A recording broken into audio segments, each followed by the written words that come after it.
Welcome to Mind Prosperity, where we believe that where your mind goes, your life follows. Now, something that's very important when it comes to mind is your emotions. And the reason why emotions are so important is because your emotions, your feeling will overpower your thinking all the time. But there's a connection between thinking and feeling. As I think and as I feel, my thoughts and my feelings creates my state of being all the time. Now, why is the connection between thinking and feeling so important?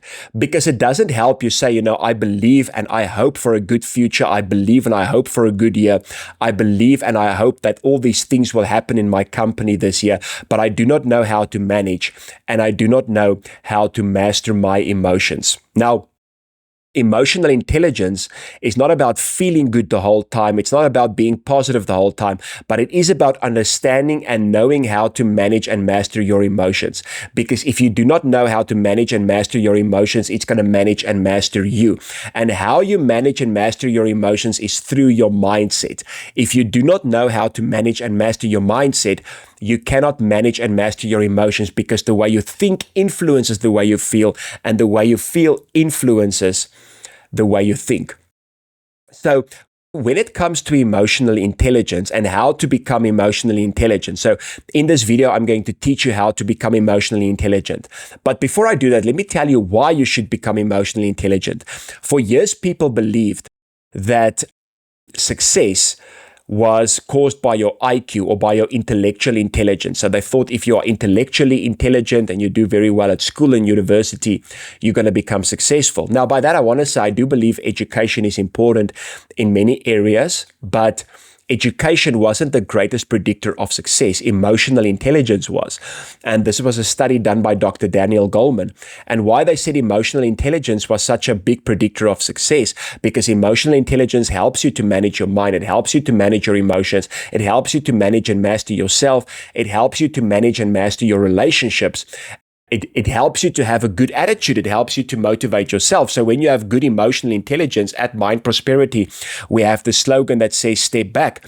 When you have good emotional intelligence, you can take a step back. You can look at your mind, you can look at your emotions, and you can tell it where to go without it telling you where to go. And, research has told us that people with a strong emotional intelligence are the most successful people. So how do you become emotionally intelligent? You have to understand, like Dr. Daniel Goleman said, you have two minds, one that thinks and one that feels.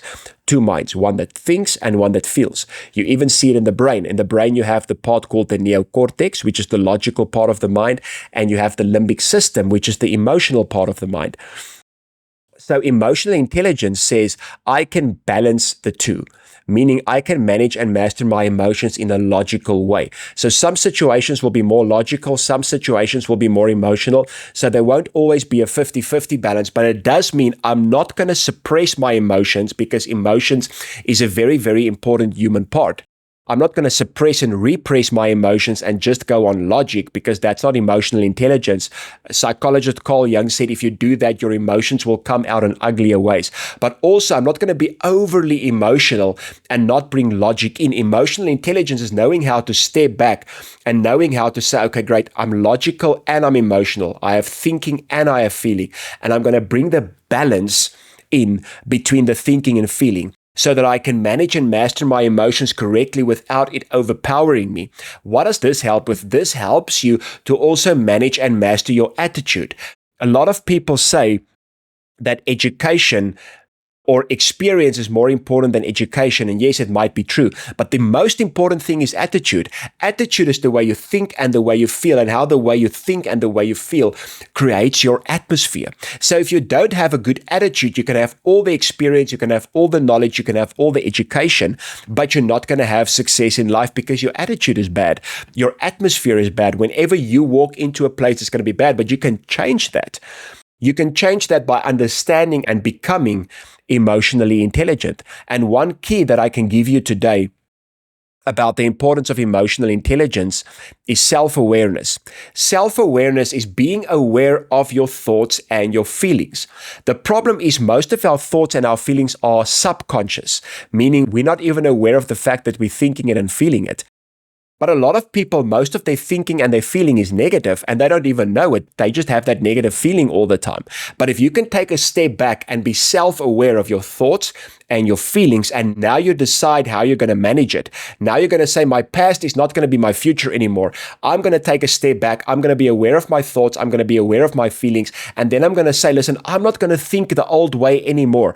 I'm not going to feel the old way anymore. When I can identify by self-awareness, when I can identify my thinking and my feeling, and now that I've identified it, now I can tell it where to go. I can change my thoughts, I can change my emotions, and I can change my attitude. When I can do that, I can change atmospheres. And when I can do that, I can motivate myself. I don't need people to motivate me anymore.